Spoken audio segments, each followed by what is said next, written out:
internet, and welcome to episode 80 of the Deep Fried Neurons podcast. This is part 4 of the Rules of the Internet series. I hope you enjoy this. This is the last part.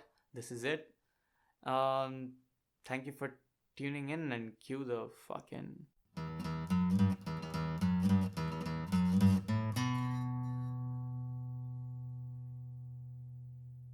Now we have 5 rules left, and I kind of don't know why I didn't shoehorn them into part 3. And then I remembered I have to make 4 episodes out of it, or I will not like myself for having an odd numbers series. It's a weird thing. It's a compulsive necessity. I'm genuinely sorry. This is not necessity. Anyway, rule 43 is the more beautiful and pure a thing is, the more satisfying it is to corrupt it. If you don't know, the culture of finding something that's negative about something that you absolutely love is one of the most beautiful parts of the internet culture now. If you remember this channel that used to be very popular in the 2012s called Paint, Paint, subscribe, sort of earned its entire fame by making these Disney princess songs, all of them a cappella, and he was very talented, to be honest, a very talented vocalist. But he would basically break down a real life scenario of how Disney princesses would actually be like. And after that, his another claim to fame was a collaboration with Nice Peter, where he made fun of all the boy bands and ruined boy band culture for everybody, which is pretty great as well. I do recommend those videos. I will link them down in the description. I think the one that stuck with me was the lyrics from his parody of the Backstreet Boys, where it starts as a parody of I Want It That Way by Backstreet Boys, and the lyrics are, "You are your one desire, make us retire. Don't care how hard you pray, Backstreet is here to stay." And it's the sixth or seventh comeback. One guy still has a six pack. It's a pretty funny song. I would definitely recommend checking it out. And also, not to mention, we sort of believe in having complete context now of everybody, from J.K. Rowling to, well, rest in peace, Harry Potter fans. From J.K. Rowling to, I don't know, Elmo. We want to know everything about it and make sure, and pretty sure you'll find dirt on something somewhere, because historically nothing has been completely pure. And the more deified its existence is, the more fun it is to ruin it, because it sort of humanizes everything. And I feel like it's part of the process. In some cases it gets villainized, because some of the things that gets deified are sort of because people have the sense of megalomania that grows over the time if they just are successful, and then they do things within the blindness of their power, or when they're drunk on their power, that they don't really appreciate about themselves. And historically, just that is enough for people to be turned away from somebody. Again, entropy, the law of entropy. But also coming from the point of the critic, who eventually becomes criticized and then goes back to being the critic in some cases. Ethan would be the ideal example. But Ethan was very petty in the middle, and now he was okay in the middle. I don't know what's going on with him. Ethan, please take care, man. I hope you're doing okay. I sort of fell out of the H3 podcast scene because it's not as interesting anymore to me. I apologize. Then there's episode 40, not episode, rule 44, which is, even one positive comment about Japanese things can make you a weeaboo. This is completely true. I have been a weeb since I did that episode with Sangram. And if you like even one thing about not just anime, but Japan in general, that makes you a weeaboo. There's no argument there. I'm sorry. You have been owned, and you will stay that way. I don't care who you are, but if you like anything about Japan, even if you are reasonable in your opinion about Japan, that means you're a weeaboo. Is it clear that this is ironic? Do I put a disclaimer in the comments that this is a joke? I don't know if it's understood at all. Well, the reason this is being said is because even in 2007's anime culture was just taking off and the internet was going by storm at it because it looked so fucking cool.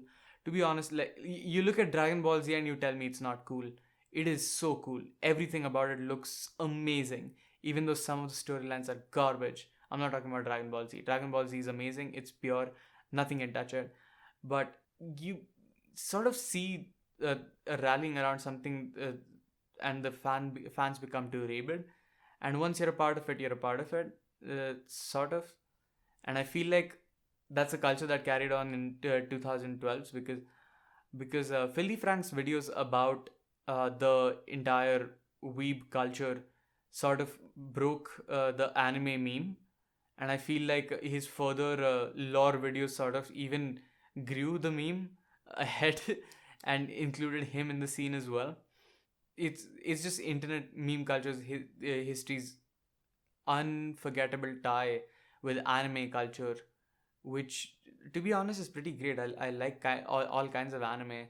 I think my favorite would be One Punch Man, but that's not a secret to any of you. I have talked about it with two different guests, I believe, maybe three.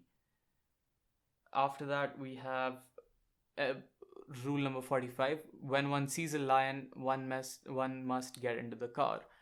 I believe this is a reference to a comic uploaded either to Imgur or yeah, I think it was Imgur in 2006 or 2005, around the same time this is published. And it was, I think, a diagram of an electrical circuit, and by the third diagram it sort of grows into a lion, and the caption is not description of a physical diagram or a circuit diagram, but oh shit, it's the lion, please get in the car. And then it became a meme with lolcats and things like that. So another dead meme in the rules of the internet, as you would expect a post from 2006 to have. Then we have there's always furry porn of it. It's rule 34, but with furry exceptions of it. I don't see problems with this. I don't even see the need to illustrate this with an example. I think you get it. And rule number 47, of course, is pool is always closed. I feel like Internet Historian has done a better job of explaining this. The pool is always closed is, of course, Habbo Hotel's takeover by 4chan organized trolling in the hotel lobbies, where they closed off pools by blocking off the entrance to it, and then eventually even creating Nazi symbols in it because that was funny at the time for some reason. So there you go. That's all the rules of the internet. And I feel like I've wasted my life. Over the past few hours, I have been researching and reading about things that are not consequential at all. And to be honest, one thing that we learned is that memes die much quicker than you think, and the things that you write right now are going to be cringier much later. What it did help us with is some observations about understanding internet culture further, at least me. I don't know about you. And I hope you enjoyed that. That's the end of the Rules of the Internet series. Of course, most of these jokes, some of these jokes especially, have not aged very well.